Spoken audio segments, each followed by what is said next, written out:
Buenos días. Buenos días, hermanos. El día de hoy vamos a ver vamos a quedarnos en la carta de los Romanos. No vamos a centrarnos en un versículo en específico, pero sí en los 3 primeros capítulos de Romanos. Capítulo 1, capítulo 2 y sobre todo el capítulo 3. Pero antes de empezar quisiera hacer una oración.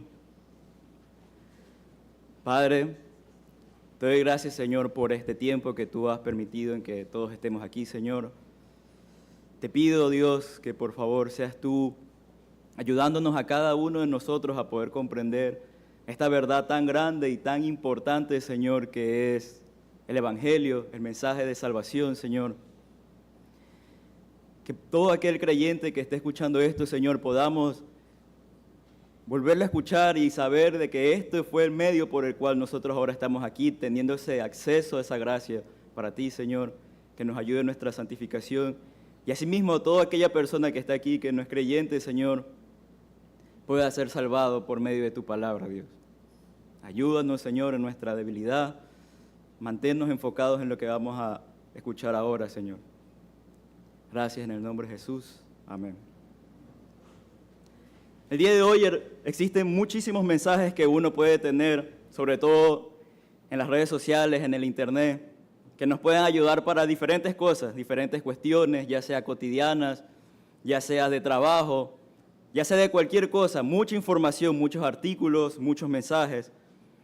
Pero en realidad hasta ahora, y hasta que el tiempo de todo termine, no va a existir mensaje más importante en todo el universo que es el mensaje del Evangelio. Ya que, como dice Pablo, es poder de Dios para salvación. Y es que este mensaje, que es para todo aquel creyente que esté aquí, que sepa que escucharlo y creerlo es su única esperanza para su alma. Este mensaje de aquí es su única esperanza para su alma. Y para todo aquel creyente que está aquí, este mensaje es el cual debemos repetir y meditar para nuestro crecimiento de santificación. Es un mensaje muy profundo que tiene muchas implicaciones. Y es por eso que el día de hoy, como había indicado, quisiera tomar la carta de Pablo, los primeros 3 capítulos, para poder entender y exponer de la manera más clara posible el mensaje del Evangelio. Esta carta de aquí fue escrita por el apóstol Pablo en el año 56 después de Cristo y fue dirigida a la iglesia de Roma. Igual fue el motivo, bueno, eso lo podemos ver en Romanos 1, del versículo 1 al 15, podemos ver ahí que Pablo primero saluda y se introduce como un siervo de Dios a la iglesia, y luego él indica que él tenía el deseo de ir para allá, tenía el deseo de ir a la iglesia de Roma. ¿Para qué? Para anunciar el Evangelio, pero le había sido impedido. Y es por eso que él decide escribir esta carta, para poder dar ese mensaje que quería hacerlo presencial, poderlo hacer por medio de esta carta de aquí. Y él empieza hablando del Evangelio en el versículo 16, si me acompañan, y Pablo dice: porque no me avergüenzo del Evangelio, porque es poder de Dios para salvación a todo aquel que cree, al judío primeramente y también al griego. Pablo empieza diciendo que él no se avergüenza de este mensaje, porque es poder de Dios para salvación. Y luego habla del contenido de este mensaje y dice: porque en el Evangelio la justicia de Dios se revela por fe y para fe, como está escrito: mas el justo por la fe vivirá. Pablo aquí dice que la justicia, esa justicia que viene de Dios es revelada, es decir, que es conocida por el hombre únicamente por medio de la fe. Y como vamos a ver ahora, ese es el único camino para poder uno alcanzar esa salvación, esa justicia que viene de Dios. Y es interesante porque uno podría pensar de que Pablo va a empezar a hablar de la cruz, de que Pablo va a empezar hablando del sacrificio de Cristo y lo que él alcanzó en la cruz. Pero en realidad Pablo va a empezar a hablar de Dios. Y eso es algo que debemos recalcar, que siempre el mensaje del Evangelio siempre empieza en Dios, siempre empieza en quién es Él. Y eso lo dice en el versículo 18, que vemos aquí, dice: porque la ira de Dios se revela desde el cielo contra toda impiedad e injusticia de los hombres que detienen con injusticia la verdad. ¿Qué es lo que Pablo está diciendo aquí? Pablo dice que la ira de Dios, la cual debemos hacer una aclaración, no es como nuestra ira, no es pecaminosa ni impulsiva, sino que es una ira santa y justa, es una ira que se revela desde el cielo Y literalmente aquí, según el tiempo del verbo, se podría traducir, se revela constantemente desde el cielo. Pablo está diciendo aquí que esa ira de Dios está constantemente activa desde el cielo. Actualmente Dios está irado ¿contra quién? Bueno, seguimos leyendo el versículo y dice contra toda impiedad e injusticia de los hombres. Actualmente Dios está irado, su ira santa y justa es sobre todo aquel que comete impiedad e injusticia, todos aquellos irreverentes, todos aquellos amadores de sí mismo, idólatras, contra todo aquel pecador.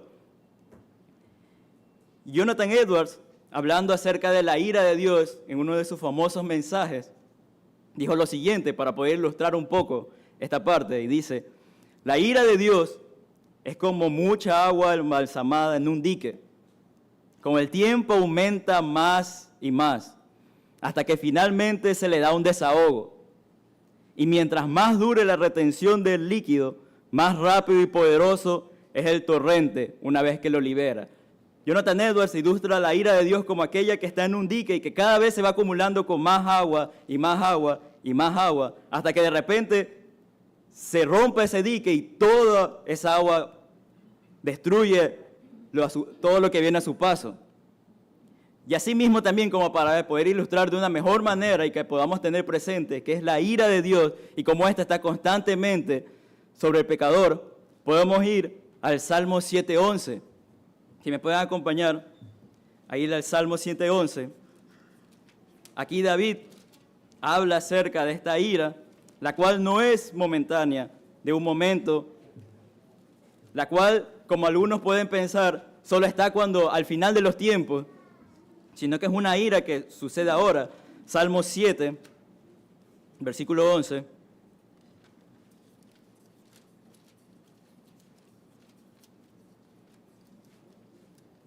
Y podemos ver aquí que dice, Salmo 7:11, Dios es juez justo. Empieza aquí el salmista diciendo un carácter de Dios. Dios es un juez justo. Y porque Él es juez justo, entonces por ende, y Dios está irado contra el impío todos los días. Todos los días. Y eso es algo que tal vez no se escucha mucho, porque uno puede creer, no, Dios no es un Dios airado, que está airado contra el impío. Uno normalmente a veces escucha, no, Dios odia el pecado, pero ama al pecador. Pero en realidad eso no es una enseñanza que está aquí en la Biblia. Aquí en la Biblia es clara y este versículo no hay cómo darle vueltas para que podamos decir otra cosa. Aquí dice Dios está irado contra el impío todos los días, todos los días. Y luego el versículo 12 dice, si no se arrepiente, Él afilará su espada. Armado tiene ya su arco y lo ha preparado. Asimismo ha preparado armas de muerte y ha labrado saetas ardientes. Hablando de flechas, esos son saetas. Entonces aquí el salmista ilustra a Dios como un guerrero que tiene su arco ya tensionado, como un guerrero que tiene ya esa flecha ardiente que en cualquier momento él coge y suelta su mano y cae sobre aquella persona que, como vimos, toda aquella persona que contra impiedad e injusticia de los hombres, contra todo aquel hombre que no se ha arrepentido. Ese es Dios. Pero la pregunta es ¿por qué Dios está irado contra el impío? Y volviendo otra vez a Romanos 1:18, podemos ver aquí que el versículo termina diciendo que detienen con injusticia la verdad. Ese es el motivo por qué Él está irado contra todo pecador ahora, porque ellos detienen, ellos se oponen activamente a la verdad de Dios, aferrándose a su pecado. Y es que el hombre fue creado para adorar a Dios, pero por su naturaleza pecaminosa, decide amarse más a sí mismo, decide buscar más su propio placer, en vez de buscar a Dios, en vez de amar a Dios, él decide amar su pecado, y es algo que todo aquello, como vamos a ver más adelante, eso es algo que toda aquella persona sin Cristo es. Y es por eso que Dios está irado contra ellos. Y es que ahora uno puede pensar también, bueno, entiendo que Dios está irado contra el impío, entiendo que Dios está irado contra el pecador, pero no conmigo. No podría pensar ahora, pero no creo que sea conmigo. Tal vez Él está irado contra el vacunador, contra el ladrón, contra el violador, contra ese grupo de personas está irado. Yo no. Yo soy un hombre o una mujer, padre y madre de familia. Yo vengo a la iglesia. Sí es verdad que no soy perfecto, pero Dios no está irado conmigo. Yo no estoy dentro de ese saco, de ese grupo de personas en la que Dios, su ira cae sobre ellos. Y es que Pablo ahora, previendo eso de ahí, va al siguiente punto, porque el primer punto, como dije, el Evangelio es hablar de Dios, es hablar que Él es santo, es hablar que debido a su santidad y su justicia, Él está irado contra el impío todos los días de su vida. Pero el siguiente punto del Evangelio es ahora hablar del hombre, es ahora hablar cómo luce el hombre natural, cómo luce el hombre. Y ahora Pablo va a hablar en los siguientes versículos de los objetos de la justa ira de Dios. ¿Quiénes son dignos objetos de la ira de Dios? Y Pablo lo va a dividir en dos grupos, que son los dos grupos en los que en esa época normalmente se dividía, que eran gentiles y judíos. Y empieza con los gentiles, en Romanos 1, del 19 al 32. Y los catalogué aquí, este grupo, como los paganos inmorales, como aquellos paganos que son abiertamente inmorales. Y es que un grupo, como vemos aquí, decidió negar la existencia de Dios. A pesar de que la creación hace evidente su eterno poder y deidad, este grupo de personas decidió negar a Dios, decidió negar su existencia. Y eso lo podemos ver en Romanos 1, 21, 22. Si me acompañan, aquí dice: pues habiendo conocido a Dios, no le glorificaron como a Dios, ni le dieron gracias, sino que se envanecieron en sus razonamientos y su necio corazón fue entenebrecido. Profesando ser sabios, se hicieron necios y cambiaron la gloria del Dios incorruptible en semejanza de imagen de hombre corruptible, de aves, de cuadrúpedos y de reptiles. Es decir, que aquella persona que por medio de la creación conoce que existe un Dios, tiene la capacidad, tiene esa información por medio de la creación para conocer que hay un Dios, pero esa persona decide por su propia voluntad rechazar a ese Dios, rechazar al Creador e ir bajo su necio razonamiento. Y es ahí que como resultado de todo eso, Dios lo que decide es, por ende, entregarlos a toda impureza y pasiones más perversas que un hombre puede caer. Y eso es lo que describen los siguientes versículos. Y es que Dios decide entregar a esos hombres al pecado, a sus impurezas y a sus maldades. Y uno puede conocer un hombre así. Uno puede ahorita pensar, bueno, yo conozco a alguien así. Yo conozco a alguien que sí, yo veo que niega a Dios, tal vez un ateo, tal vez un compañero de trabajo, y uno puede decir, yo conozco a esa persona. Es un hombre totalmente impío, que niega totalmente a Dios y está sucumbido en sus placeres y en sus maldades. Pero ahora, Pablo va a hablar de otro grupo. Pablo va a hablar ahora en el capítulo 2, del versículo 1 al 16, y he catalogado a este grupo como los paganos morales. Y este otro grupo, como dije, puede ver al primero y decir, bueno, ellos que son abiertamente perversos, ellos son los malos. Yo no, yo soy superior, yo, como dije al principio, yo vengo a la iglesia, yo estoy haciendo esto, haciendo aquello. Pero Pablo va a hablar ahora de ese grupo, aquellos que son inmorales, aquellos que son morales externamente. Y va a decir, en el capítulo 2, versículo 1, Pablo va a decir de este grupo esto: por lo cual eres inexcusable, oh hombre, quien quiera que seas que tú juzgas. Pues en lo que juzgas a otro, te condenas a ti mismo, porque tú que juzgas, haces lo mismo. Pablo ahora dice, tú que juzgas al otro pagano inmoral como inferior a ti, y tú te crees superior, bueno, en el momento que tú juzgas, tú te estás condenando a ti mismo. ¿Pero por qué? Porque entonces cuando tú juzgas, tú disciernes entre lo moral y lo inmoral. Tú evalúas bajo un estándar moral, pero igual tú decides pecar. Y ese es un error en que uno puede caer en medir la moralidad entre el bueno y el malo bajo su propio estándar. Porque así cualquiera va a salir bien parado. Inclusive hasta un pecador bien pagano puede mirar a uno más pagano y puede decir, no, yo soy superior a él. Pero en realidad no es así. En realidad uno cuando hace eso, cuando juzga a otra persona en ese sentido, de uno creerse superior al otro, de uno creerse moralmente superior al otro, en ese momento uno se está condenando a uno mismo. Y Pablo va a hablar ahora en el versículo 5, diciendo sobre este mismo grupo, pero por tu dureza y por tu corazón no arrepentido, atesoras para ti mismo ira para el día de la ira y de la revelación del justo juicio de Dios. Habla aquí de un corazón duro y por tu corazón no arrepentido. O sea, este grupo de personas son aquellas personas que por creerse moralmente superiores no se arrepienten. Y es que en verdad cuando uno evalúa la sociedad bajo su propio estándar, uno tal vez no lo dice de boca para afuera, pero uno piensa, bueno, yo soy tal vez pecador, pero no soy como el otro.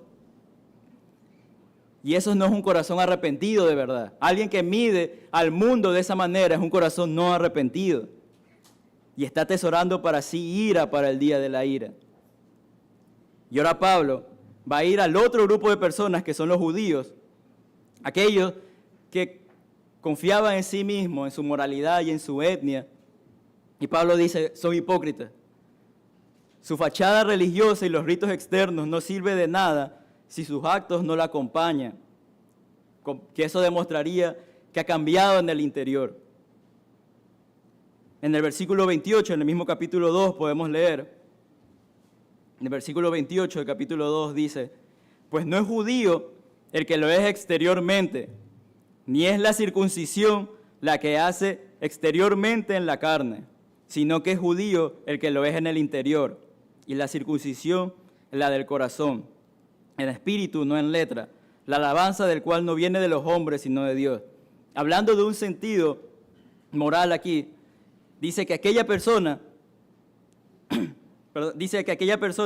que es judío es aquella persona que se ha circuncidado su corazón, aquella persona que internamente ha cambiado. Ya estamos hablando aquí de alguien que ha nacido de nuevo, pero aquella persona que no es así, solo tiene una fachada externa, aquella persona que es religiosa, pero por dentro sigue teniendo el mismo corazón malvado y perverso, es un hipócrita más.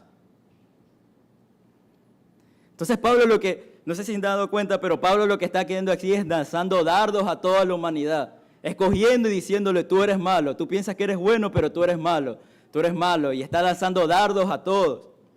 Inclusive Pablo ahora, yéndonos ahora a Romanos 3:9, se dirige a otro grupo de personas, y esta vez ahora Pablo va a hablar de la iglesia. ¿Y qué dice Pablo ahora de la iglesia? Dice, ¿qué pues? ¿Somos nosotros mejores que ellos? En ninguna manera, pues ya hemos acusado a judíos y a gentiles que todos estamos bajo pecado. Que todos estamos bajo pecado. Aquí nosotros podemos ver que Pablo lo que está diciendo es que porque tal vez los creyentes, y esa es una tentación que nosotros hermanos podemos tener, que podemos ver a todos esos grupos de personas y decir, bueno, yo soy salvado porque tal vez yo tenía un sentido de moralidad más alta que el resto, tal vez era un poco más intelectual que el resto, pero Pablo, anticipándose a esto, dice, no eres mejor que ellos.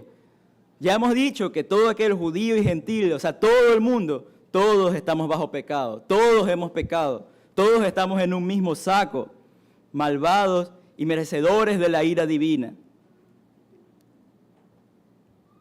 Y para darle ahora a Pablo, para darle peso a su punto, él va a describir a toda la humanidad. Él lo que va a hacer es describir a cada uno de la humanidad caída y va a utilizar el Antiguo Testamento para hacerlo.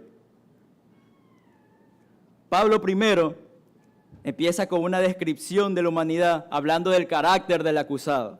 Pablo ahora va a hablar del carácter del acusado y eso lo podemos ver en el versículo 10 que dice, como está escrito, no hay justo ni aun uno, no hay quien entienda, no hay quien busque a Dios, todos se desviaron, aún se hicieron inútiles, no hay quien haga lo bueno, no hay ni siquiera uno solo. Esa es la foto de la humanidad. Y él empieza hablando de sus características, de su carácter, y dice primero que no hay justo ni aun uno. O sea, no existe aquella persona que sea justa bajo el estándar divino perfecto de Dios. No hay nadie que pueda llamarse aquí justo, no existe gente así. Luego Pablo dice, no hay quien entienda, hablando de que no existe una persona que en su humanidad caída tenga la capacidad innata de entender las verdades espirituales. No hay quien busque a Dios, después dice. Hablando ahora que no haya una persona que sea capaz de buscar a Dios en verdad, porque todo el ser humano natural huye de Dios. Después habla de que todos se han desviado. Aquí Pablo está hablando de que Dios ha trazado un camino que es adorarlo y glorificarlo a Él, pero la humanidad ha decidido desviarse. La humanidad ha decidido buscar el camino de su propia satisfacción, del amor propio. Luego Pablo sigue diciendo, a unas se hicieron inútiles, hablando de que el hombre natural, el hombre caído, es inútil espiritualmente. Y después termina categóricamente diciendo, no hay quien haga lo bueno, no hay ni siquiera uno solo. Toda la humanidad, todo hombre natural, todo hombre sin Cristo está caído. No hay ni siquiera alguien que haga lo bueno, no hay nadie que pueda decir que de manera propia puede hacer algo bueno para Dios, porque en realidad, como dice Isaías, sus obras son como trapos de inmundicia. Si hay una persona aquí que no es creyente, déjame decirle que tus obras son trapos de inmundicia. Inclusive lo bueno que tú hagas, entre comillas, para Dios es trapo de inmundicia. Y ahora Pablo, luego de hablar del carácter de los acusados, ahora va a hablar acerca de sus conversaciones.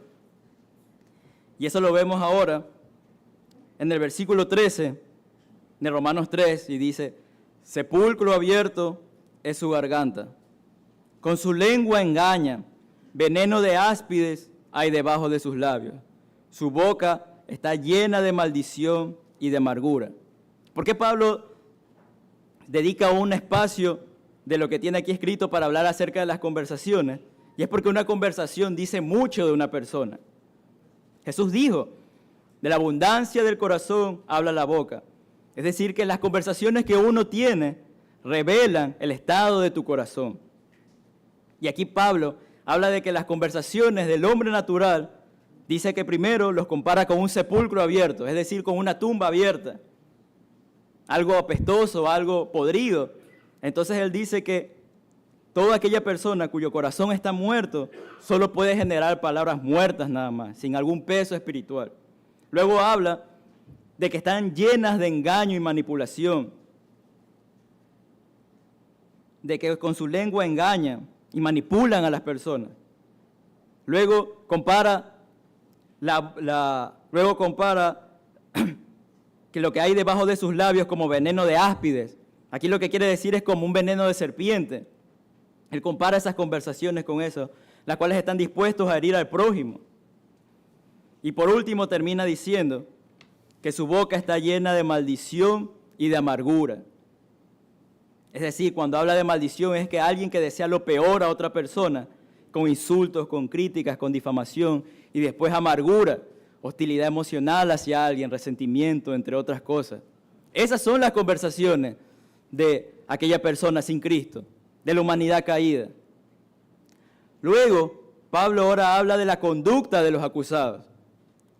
Y esto lo podemos ver en los siguientes versículos, que dice, sus pies se apresuran para derramar sangre, quebranto y desventura hay en sus caminos, y no conocieron camino de paz.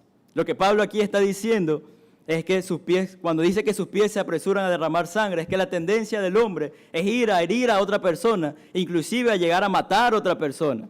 Y esto lo podemos ver claramente en la humanidad, más que todo ahora, sobre todo aquí en nuestra ciudad, en nuestro país, en donde la muerte sucede en todos los días.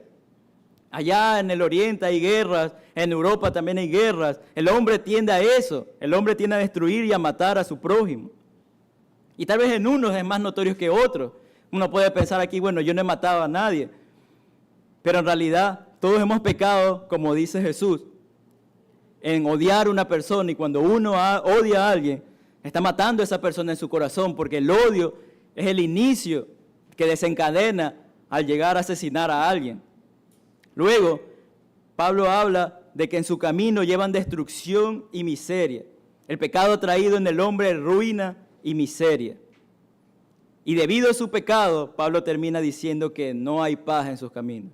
O sea, el hombre natural, el hombre caído, no tiene paz.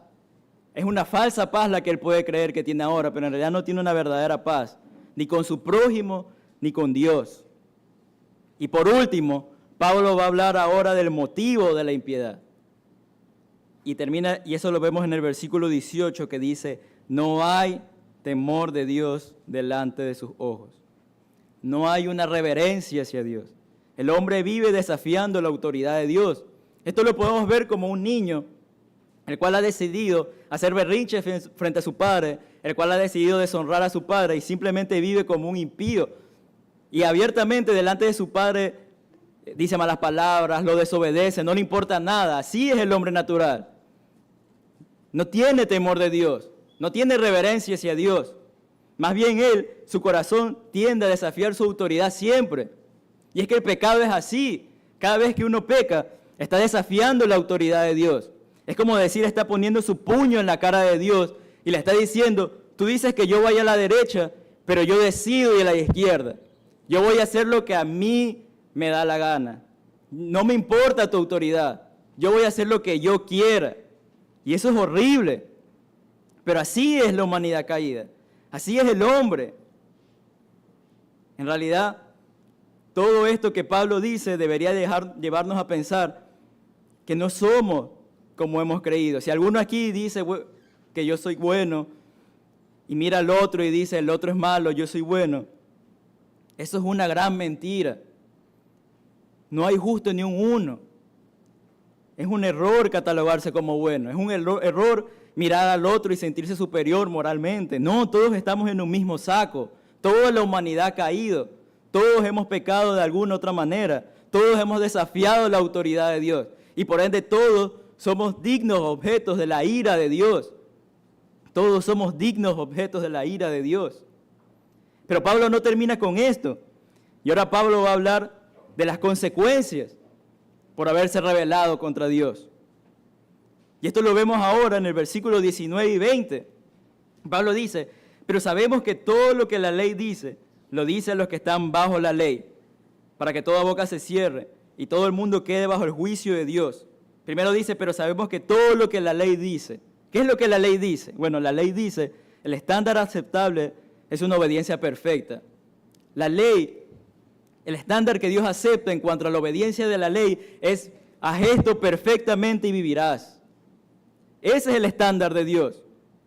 Y eso se lo dice a los que están bajo la ley, a todos. ¿Y cuál es el objeto entonces? ¿Por qué está ese estándar tan elevado para el hombre? Bueno, primero dice para que toda boca se cierre. Para que al ver ese alto estándar, para verla, cuando uno ve la santidad de Dios, te quedes sin excusa.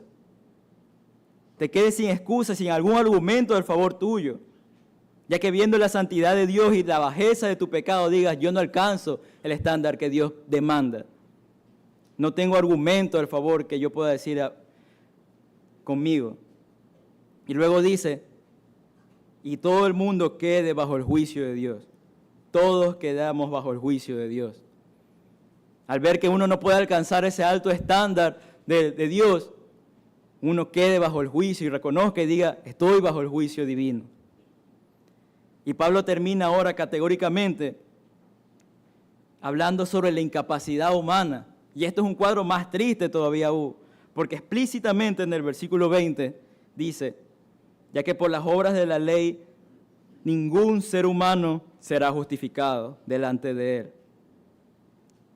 Pablo aquí claramente dice que por las obras de la ley, por el esfuerzo humano, por cualquier cosa que yo quiera hacer, es imposible ser justificado. Ya que la ley solo es para que la gente tenga conocimiento de su pecado, para que pueda ver la maldad en su vida.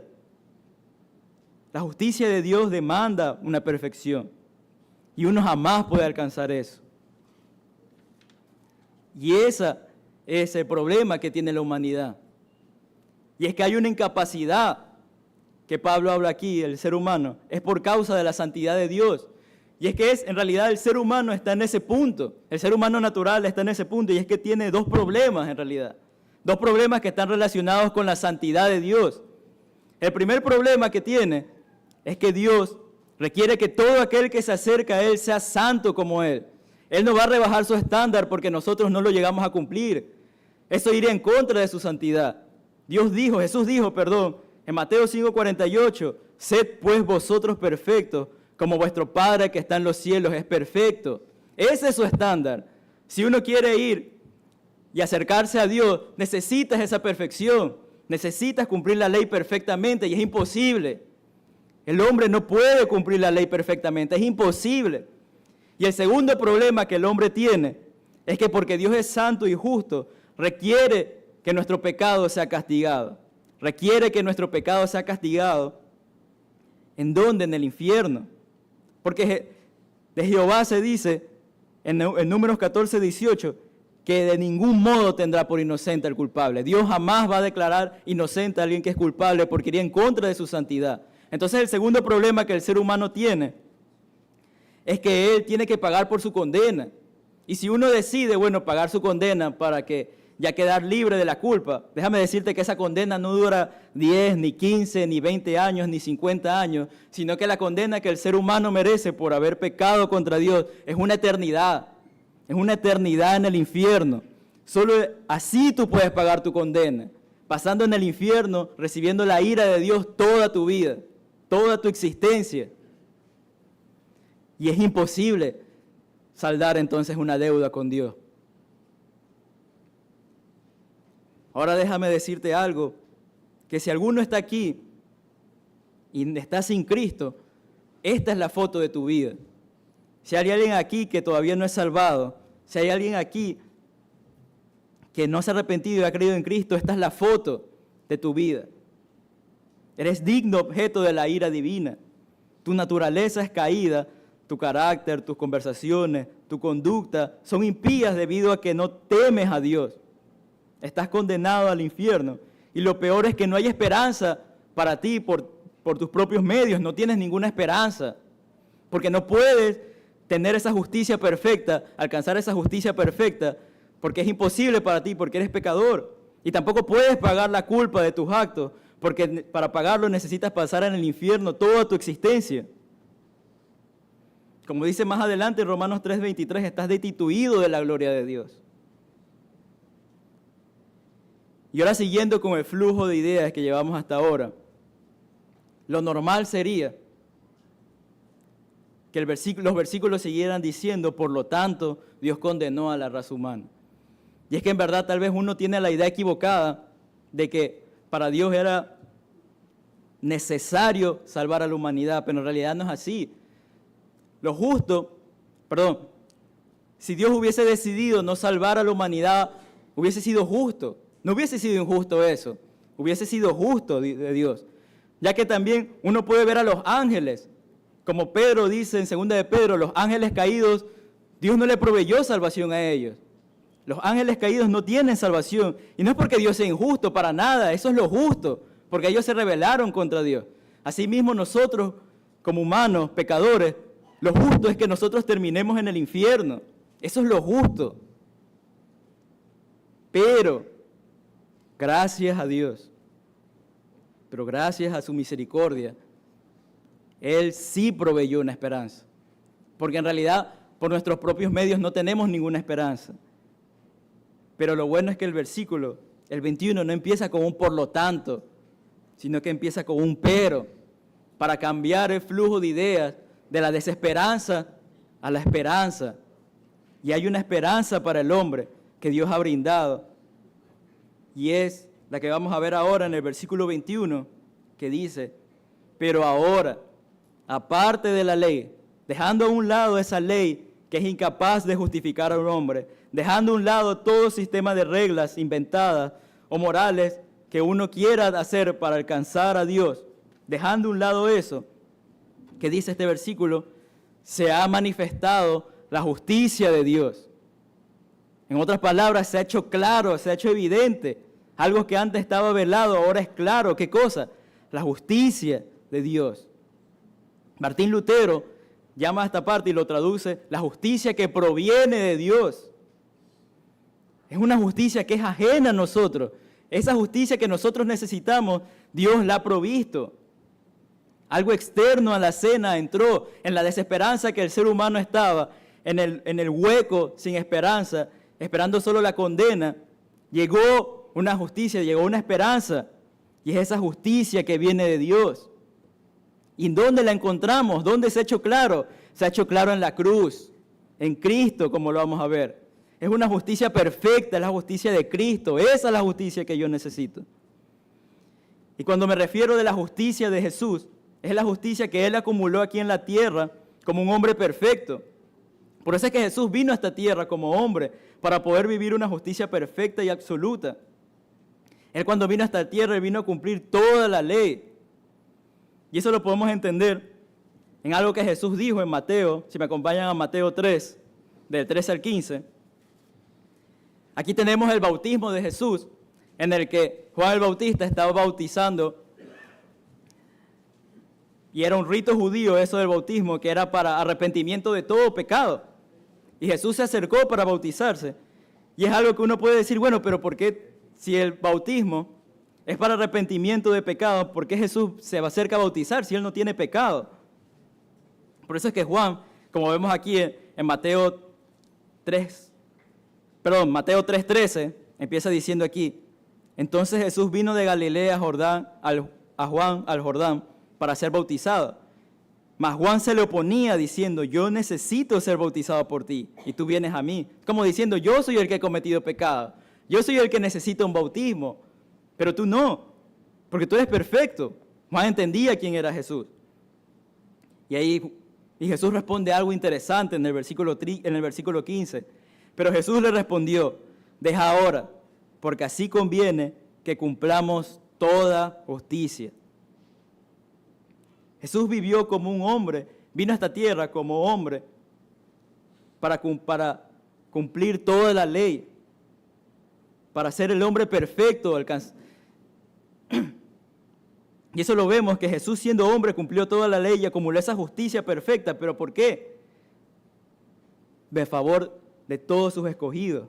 Porque esa justicia que Él acumuló en la tierra, esa justicia que nosotros se supone que debíamos alcanzar, Cristo la alcanzó, viviendo activamente, cumpliendo la ley, para que esa justicia en la cruz sea imputada en el hombre. Esto lo vemos muy claramente, volviendo otra vez a Romanos. Si vamos a Romanos 5, es lo que el Pablo está diciendo aquí en Romanos 5, capítulo 19, que aquí Pablo está haciendo una comparación entre Adán y el postrer Adán, que es Cristo.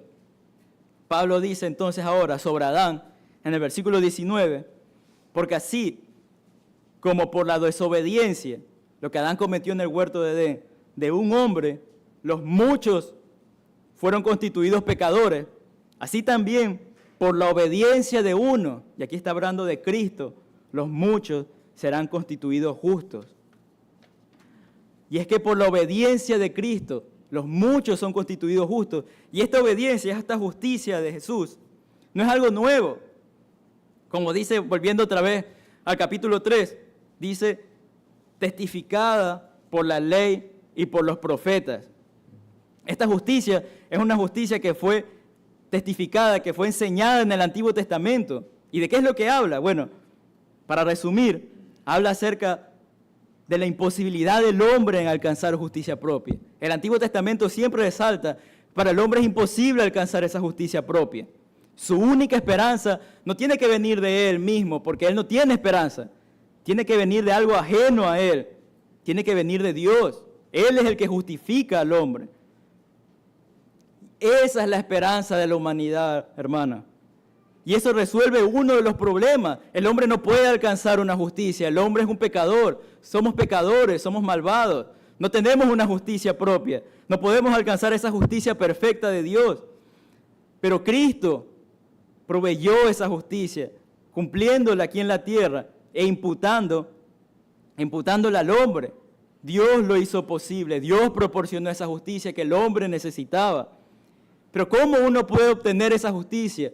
Si alguien aquí no la tiene, ¿cómo la puede obtener? Bueno, eso es lo que viene ahora, en el versículo, siguiendo el versículo ahora 22, dice, la justicia de Dios por medio de la fe en Jesucristo. Esa es la forma de obtener esa justicia que el hombre necesita, la fe. Solamente la fe en Jesucristo. Y antes de hablar de la fe, quisiera hablar del arrepentimiento también, porque esos son los dos ingredientes, esa es la responsabilidad del hombre. El hombre está llamado a arrepentirse y a poner su fe en Cristo. Son dos caras de una misma moneda. Por eso es cuando uno habla de la fe, tiene que hablar del arrepentimiento también. Y hablando del arrepentimiento, hay 3 ingredientes del arrepentimiento que uno tiene que entender. Primero, es un reconocimiento del pecado. Reconoces tu pecado. Segundo, es un pesar y un lamento sincero por tu pecado. Pero ojo, no es un pesar y un lamento porque te han descubierto tal vez pecando o por las consecuencias por haber pecado, sino es un lamento por haber ofendido a Dios, por haber ofendido su nombre. Y por último, el arrepentimiento también conlleva cambio de dirección. Es la determinación de abandonar tu pecado y rendir tu voluntad a Dios. Y el arrepentimiento lo podemos ver ilustrado en una parábola de Jesús, que fue la parábola del hijo pródigo. Si me acompañan a Lucas 15, nosotros podemos ver en esa parábola en donde Jesús, por medio de esta parábola, ilustra el arrepentimiento, estos componentes del arrepentimiento, en Lucas 15. Y esta parábola Jesús la habló y era sobre un hijo que había pedido la herencia al padre. Y en esa época pedir la herencia al padre que está vivo es deshonrarlo. Es como querer vivir tu vida sin el padre. Es como querer vivir tu vida y decir, tú ya estás muerto para mí. Dame lo que me pertenece, yo ya no quiero vivir bajo tu tutela. Entonces él cogió toda la herencia que el padre le dio y él cogió y la vendió toda, deshonrando aún más al padre, menospreciando todo lo que él había acumulado. Él había ofendido al padre de una manera horrible. Y ahora de manera providencial hubo una hambruna y él todo lo que él tuvo lo perdió y terminó con los cerdos, con hambre. Y entonces ahí vamos al versículo 17, Lucas 15, 17, y dice, y volviendo en sí dijo, ¿cuántos jornaleros en casa de mi padre tienen abundancia de pan? Y yo aquí padezco hambre. Me levantaré e iré a mi padre y le diré, Padre, he pecado contra el cielo y contra ti. Ya no soy digno de ser llamado tu hijo. Hazme como uno de tus jornaleros. Aquí podemos ver los componentes de un verdadero arrepentimiento. Y es que él, primero, va y dice, me levantaré e iré a mi padre. Él decide dejar toda su inmundicia. Él decide dejar todo su pecado y decir, voy donde el Padre. Es un cambio de dirección. También podemos ver aquí que él dice, cuando se acerca al Padre, él va a decir, Padre, he pecado contra el cielo y contra ti. Un reconocimiento de pecado. Reconoces que has pecado. Reconoces tu maldad, como David diciendo, porque reconozco mis rebeliones. Ya no te justificas, ya no tienes nada en qué justificarte, sino que reconoces que has pecado. Y después dice, ya no soy digno de ser llamado tu hijo. Hazme como a uno de tus jornaleros. Debido al dolor que sentía, debido a que él no se sentía digno de estar donde el Padre, estaba humillado, estaba dolido. Y él decía, yo no soy digno de ser tu hijo. Hazme como a uno de tus jornaleros, hazme como un esclavo nada más. Solamente te pido, recíbeme otra vez. Esto es un verdadero arrepentimiento. Y ahora uno puede ver, y podemos hablar también de la fe. Y de la fe también podemos hablar 3 componentes. Y el primero es conocer las verdades reveladas de Dios. Conocer las verdades reveladas y objetivas del Evangelio. Que Dios, lo que hemos visto hasta ahora, Dios es santo, hemos pecado, estamos condenados y Cristo es la única esperanza. Pero no solo es conocer, sino también la segunda característica de una fe verdadera es aceptar la revelación bíblica como cierta. Es decir, todo eso que yo he dicho es cierto, no tengo duda de eso. Y por último, es una confianza y dependencia de Él para perdón de pecado. Así como el arrepentimiento le aleja de tu pecado y te acercas a Dios, asimismo la fe es alejarte de una confianza propia y acercarte a confiar únicamente en Cristo, a confiar únicamente en Él. Esa es la verdadera fe. Y esa es la que Pablo habla en Filipenses 3, si me acompañan a Filipenses 3:7. Pablo describe aquí todo lo que él habla acerca de su conversión. Y él empieza diciendo, primero empieza mostrando sus credenciales, empieza mostrando todo lo que él es. Y eso lo podemos ver en el versículo 4 que dice, empezando en la segunda parte del versículo 4, si alguno piensa que tiene de qué confiar en la carne, yo más, circuncidado el 8º día, del linaje de Israel, de la tribu de Benjamín, hebreos de hebreos, en cuanto a la ley fariseo, en cuanto al celo, perseguidor de la iglesia, y en cuanto a la justicia que es en la ley, irreprensible. Esto podemos ver aquí en Filipenses 3, del 4 al 6. Podemos ver Pablo mostrando sus credenciales, y en lo que él confiaba en su propia moralidad. Y es que el ser humano es así, el ser humano siempre, para ir delante de Dios, él confía en sí mismo. Él dice, no es que yo hago esto, yo hago aquello, o yo soy así, o yo soy esto. Y esto es lo que Pablo era. Pero cuando Pablo tuvo su encuentro con Jesús resucitado en el camino a Damasco, cambia toda su perspectiva. Y esa confianza que tenía en él mismo, ahora pasa a una confianza de Dios. Y eso lo podemos ver ahora en el versículo 7 que dice, pero cuántas cosas que eran para mí ganancia, las he estimado como pérdida por el amor a Cristo. Todo lo que él, todas sus credenciales, toda su moralidad, toda su bondad, ahora las estima como pérdida. Y ciertamente aún estimo todas las cosas como pérdida, sigue diciendo, por la excelencia del conocimiento de Cristo Jesús, mi Señor, por amor del cual lo he perdido todo y lo tengo por basura para ganar a Cristo. Todo lo que él tenía lo tiene como basura. ¿Por qué? Para ganar a Cristo. Y sigue diciendo, y ser hallado en él, no teniendo mi propia justicia, dice, no teniendo mi propia justicia que es de la ley, sino la que es por la fe en Cristo, la justicia que es de Dios por la fe. Esta es una fe verdadera. Dejas de confiar en ti mismo, dejas de confiar en tu moralidad, en cualquier cosa que tú tengas y pones tu confianza únicamente en Cristo, únicamente en lo que Él hizo. Y ahora, ¿quiénes son los beneficiarios? Y volviendo otra vez a Romanos 3. ¿Quiénes son los beneficiarios de esta justicia que viene de Dios en Cristo Jesús? Pablo dice, volviendo otra vez a Romanos 3, 22, dice, para todos los que creen en Él, para todos. Es algo universal, no hay distinción de razas, de etnia. La salvación es para todo aquel que pone su confianza en Él. ¿Pero por qué es para todos? Y es que en realidad porque no hay diferencia, dice Pablo, ahora yendo al versículo 23, porque no hay diferencia, por cuanto todos pecaron, están destituidos de la gloria de Dios.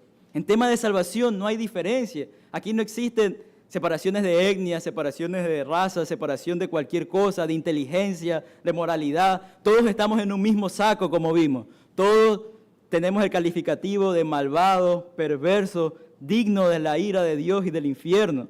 Por eso es que todos necesitamos de esa justicia, ya que todos hemos pecado, como sigue diciendo aquí, y todos estamos destituidos de la gloria de Dios. No alcanzamos la gloria de Dios. El pecado y la falta de justicia perfecta nos priva al hombre de conocer a Dios, priva al hombre de presenciar su gloria y de gloriarse en Él. Y es un triste escenario en realidad, porque el hombre fue creado para esto. Todos nosotros hemos sido creados para esto, para disfrutar de Dios y darle gloria a Él. Pero el pecado impide al hombre hacer eso. El pecado impide conocerlo y glorificarlo a Él. No alcanzas aquello por lo cual fuiste creado, lo cual es miserable en verdad. Pero como dije, hay esperanza. Y la esperanza es esa justicia que viene de Dios. Y Pablo ahora sigue diciendo, viéndonos ahora al versículo 24, dice, siendo justificados gratuitamente por su gracia. Esa palabra justificado es siendo considerado como justo e inocente. Legalmente el hombre es declarado justo ante Dios, ya que ahora, delante de Dios, el hombre ya ha cumplido esa justicia perfecta, pero no porque él lo hizo, porque ahora el hombre no jamás puede cumplir esa justicia perfecta, sino porque Cristo ya lo cumplió por él. Y es que ahora eres declarado legalmente inocente, porque ya Dios ya no te ve a ti, ya que si me viera a mí o a cualquiera que está aquí, nos mandaría al infierno de golpe. Ahora Dios ve a Cristo en el lugar del hombre, ya que esa justicia fue imputada en el hombre, en la cruz. ¿Y hay algún precio que el hombre tiene que pagar? No. Sigue diciendo el versículo, siendo justificado gratuitamente. Esto es lo increíble. Es gratuito, es un regalo.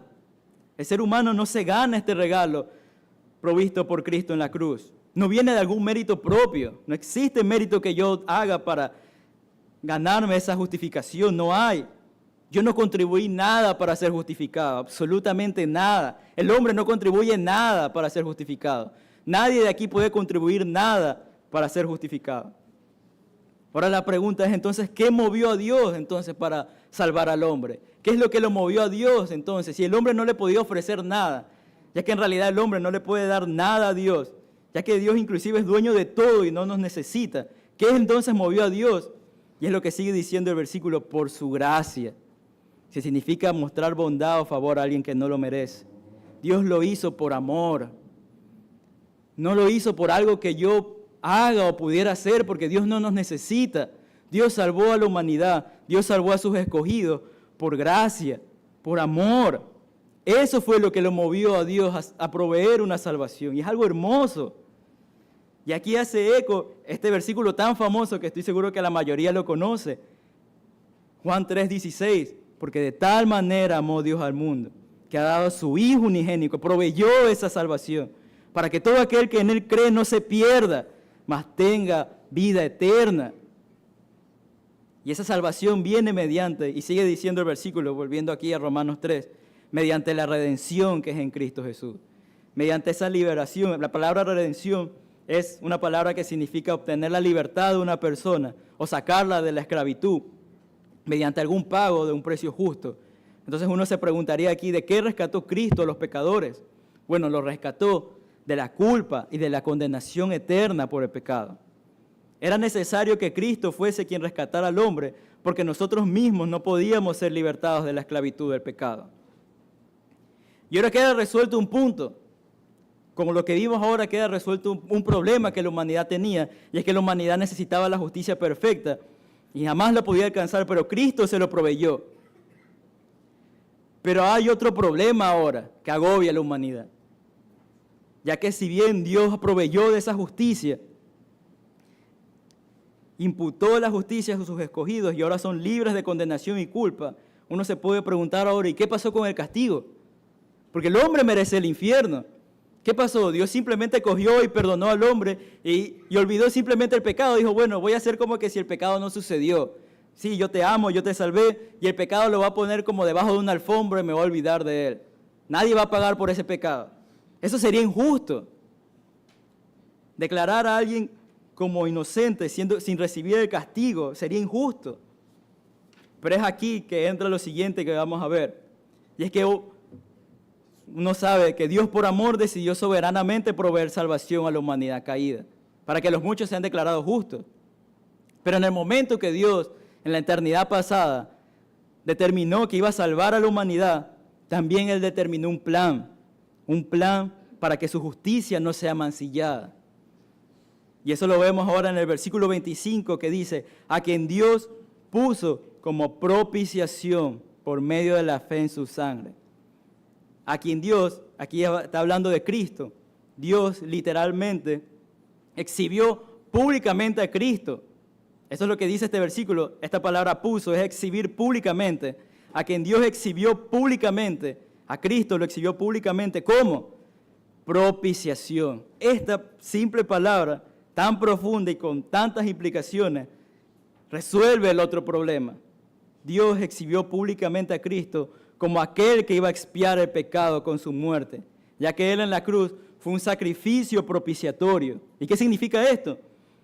Que Cristo fue el sacrificio perfecto, que en la cruz recibió la justa y la santa ira de Dios contra el pecado de su pueblo. ¿Con qué objetivo? Para que la ira que estaba sobre el pecador, la ira que el pecador merecía, la ira que el hombre merecía, se apartara y sea castigada en su Hijo. Eso es lo que Jesús hizo en la cruz. En la cruz, Cristo resolvió el otro problema. Y esto lo podemos ver en Gálatas 3:13, si me acompañan. A Gálatas 3:13, nosotros podemos ver esto aquí. Y es Pablo aquí hablando acerca de por qué el hombre no debe justificarse por medio de las obras. Ya que habían algunos aquí que estaban queriendo meter en la mente de la iglesia de Galacia de que uno tiene que seguir los ritos de Moisés y la fe para ser salvo. Y Pablo le declara en toda la carta que no es así. Y ahora volvemos al versículo 13, y aquí Pablo dice que Cristo nos redimió de la maldición de la ley. Cristo nos rescató, aquí está la misma palabra, nos rescató de la maldición de la ley, de ese infierno que merecíamos. ¿Cómo? Habiéndose hecho por nosotros maldición, porque escrito está: maldito todo aquel que cuelga en un madero. En la cruz, en esas 3 horas de oscuridad, lo que hemos visto hace poco, domingos pasados, que vimos cómo el cielo se puso oscuro Y es que en ese momento el Padre estaba derramando su santa ira sobre el Hijo. Él recibió la maldición que el ser humano merecía. Cristo recibió esa maldición por el hombre. Cristo recibió la maldición por el hombre.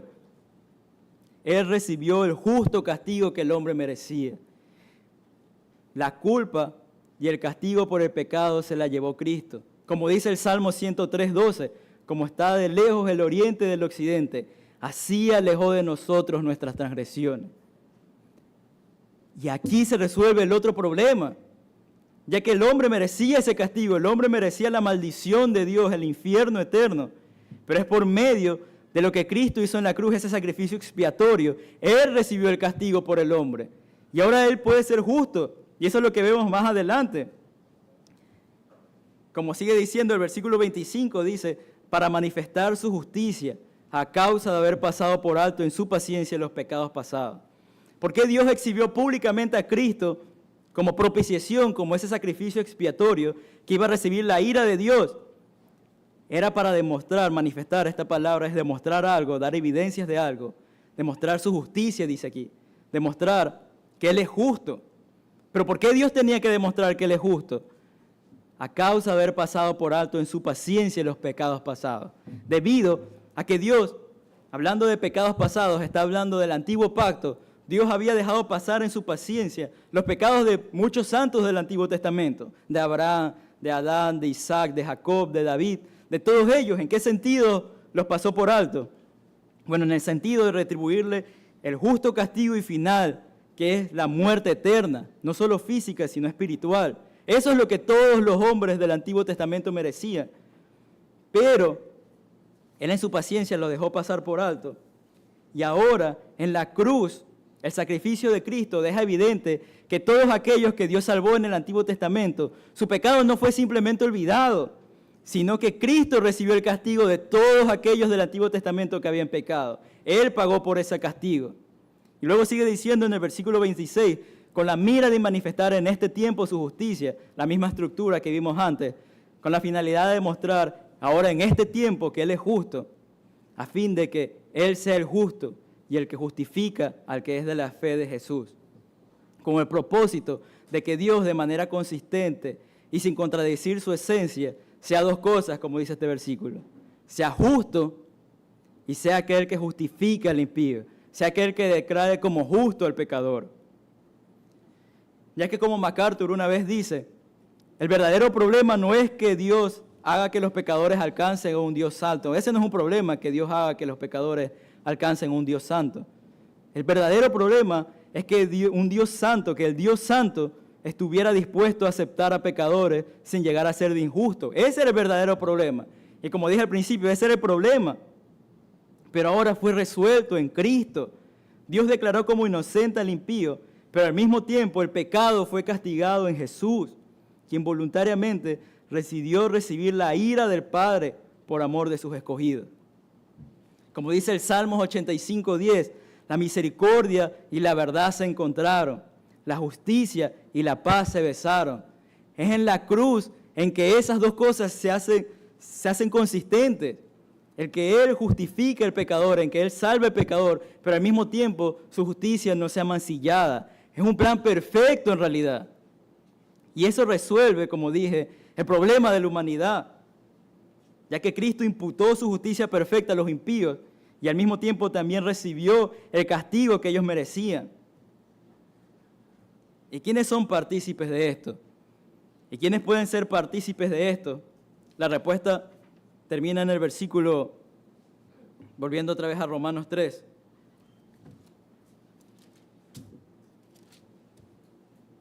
A Romanos 3:26, y dice, el que justifica al que es de la fe en Jesús. Y es que ese es el camino. Y esto Pablo habla a lo largo de toda la carta, es por medio solamente de la fe. No es mérito. Nadie aquí puede hacer algo para alcanzar ese hermoso plan que Dios proveyó. Es solamente por la fe, arrepintiéndose de sus pecados y poniendo su fe en Cristo. Este es el mensaje del Evangelio. Todo esto que vimos es el mensaje del Evangelio y mucho más. En realidad hay muchas más implicaciones que hablan acerca del mensaje. Es un tema muy profundo. Pero ahora para terminar solo quiero decir dos cosas. Primero, para todo aquel que está aquí y que no es creyente, tú que estás escuchando hoy y no eres alguien salvado, esta es la condición que te describe. Esta es tu foto. Estás muerto espiritualmente, estás lleno de pecado y eres un digno objeto de la ira de Dios y de su eterno castigo. Esta es tu condición. Así estás tú ahora. Pero hay una esperanza. Hay una esperanza. No son tus méritos. Cristo Jesús y su obra en la cruz es tu única esperanza. Tu única esperanza. Y para los creyentes que estamos aquí, este mensaje debe provocar en nosotros dos cosas. Primero, más amor por Cristo, más amor por Él, porque como dije, no había nada que nosotros hubiésemos hecho para que moviera a Dios a hacer todo esto. No fue de gracia solamente. Fue su amor por el hombre. Fue su amor por nosotros que Él lo hizo. Y eso nos debe incrementar nuestro amor y nuestra pasión a Él. Y por último, esto nos debe humillar también, sabiendo que nosotros no merecemos estar aquí. Nadie merece estar aquí. Solo merecemos el infierno y su castigo, pero solamente por su voluntad y por su amor es que estamos aquí. Y debemos responder como Pablo en el versículo 27 diciendo, ¿dónde pues está la jactancia? Queda excluida. ¿Por cuál ley? ¿Por la de las obras? No, sino por la ley de la fe. Recordar que fue la fe y únicamente esa fe que vino de Dios la que nos ha salvado. Eso es lo que siempre debemos recordar y siempre debemos meditar. El Evangelio de Cristo, el cual nos va a ayudar en nuestra santificación y en nuestro amor hacia Él. Oremos, hermanos. Amado Dios y buen Padre Celestial, gracias te doy por este día, Señor. Gracias por tu misericordia, por tu amor, porque hay muchas personas que están afuera que no tienen este privilegio de poder escuchar tu palabra, Señor. Y te agradecemos, Señor, por ello. Ayúdanos a que todo esto que hemos escuchado, Señor, retumbe en el corazón de las personas que estamos aquí. Que todos aquellos creyentes podamos meditar en el Evangelio más y más, podamos ser más intencionales en esto y podamos honrar tu nombre y glorificar tu nombre, amarte más, ser más fieles, Dios. Y humillarnos más y recordar de que nosotros no somos nada, no somos absolutamente nada. Somos parte de tu divino plan, un punto en tu divino plan. Tú eres glorificado, Señor. Y todo aquel que no es creyente, que está aquí, que su corazón se ha redargüido, Señor, te lo pido, que ellos reconozcan su pecado, reconozcan su maldad y que corran a ti como tu única salvación, que reconozcan que no hay oportunidad para ellos. Jamás van a poder alcanzar tu justicia, la que tú demandas. Ellos merecen el mismo infierno y jamás van a poder pagar ese castigo, pero tú en la cruz lo hiciste posible y que las personas que aún no son salvadas aquí reconozcan eso, Señor. Te lo pido en el nombre de Jesús. Amén. Puesto en pie, hermanos, para orar, para ser despedidos.